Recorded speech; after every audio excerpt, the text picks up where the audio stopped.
Alors, Monsieur Burton, alors en 96, juste avant Mars Attacks, quand même, entre-temps, il va uniquement produire un autre film d'animation réalisé par Henry Selick, James et la grosse pêche. Enfin non, qui est devenu James et la pêche géante. La pêche, pas la grosse pêche. La pêche, pas la pomme. Bon, ça porte pas trop la marque de Tim Burton, mais c'est juste pour dire qu'il l'a produit. Mais c'est surtout que c'est adapté de Roald Dahl, l'auteur de Charlie la chocolaterie, que Tim Burton adaptera plus tard en 2005. Ouais, mais attends, est-ce que du coup là c'est un petit peu comme Batman Forever, c'est juste à titre honorifique, du coup il n'y a pas sa patte dans le film ci?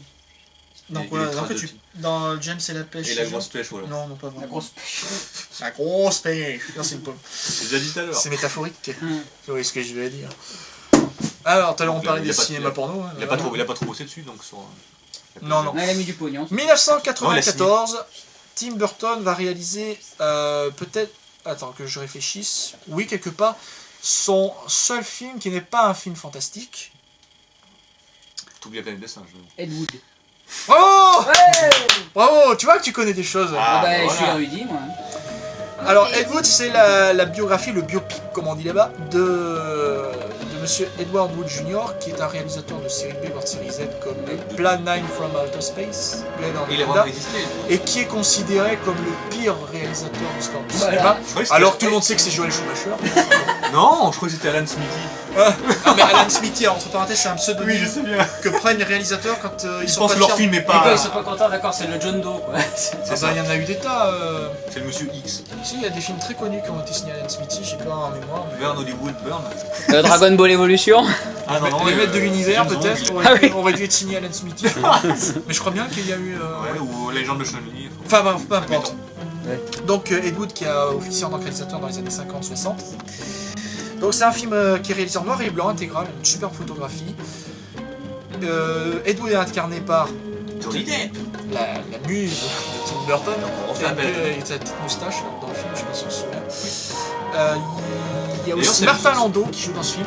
Alors, Martin Landau qui joue dans Mission Impossible. Cosmos 1999. 99, qui a fait beaucoup de navets lui aussi, qui joue le rôle de Bela Lugosi, qui dans les années 30, Bela Lugosi jouait Dracula au cinéma, qui ensuite est tombé dans l'oubli, il jouait dans des séries B, dans des séries Z, et surtout il se shootait à la morphine, à la cocaïne, et c'était devenu l'ombre de lui-même.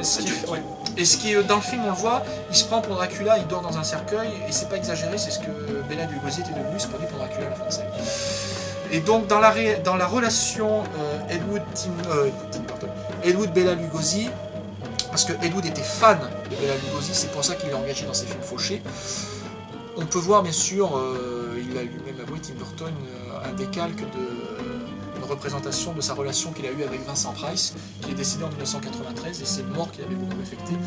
Donc les relations Ed Wood-Bela Lugosi dans ce film, c'est un peu Tim Burton-Vincent Price. Donc Ed Wood, c'est un film très optimiste sur un réalisateur qui va jusqu'au bout de ses rêves. C'est un artiste qui est incompris encore, marginalisé, qui fait des films dont tout le monde se fout, et qui a le sourire, qui continue à faire ses films. Alors ces films sont nuls parce qu'il commence une scène le jour, à suivre la nuit, le décor qui tombe.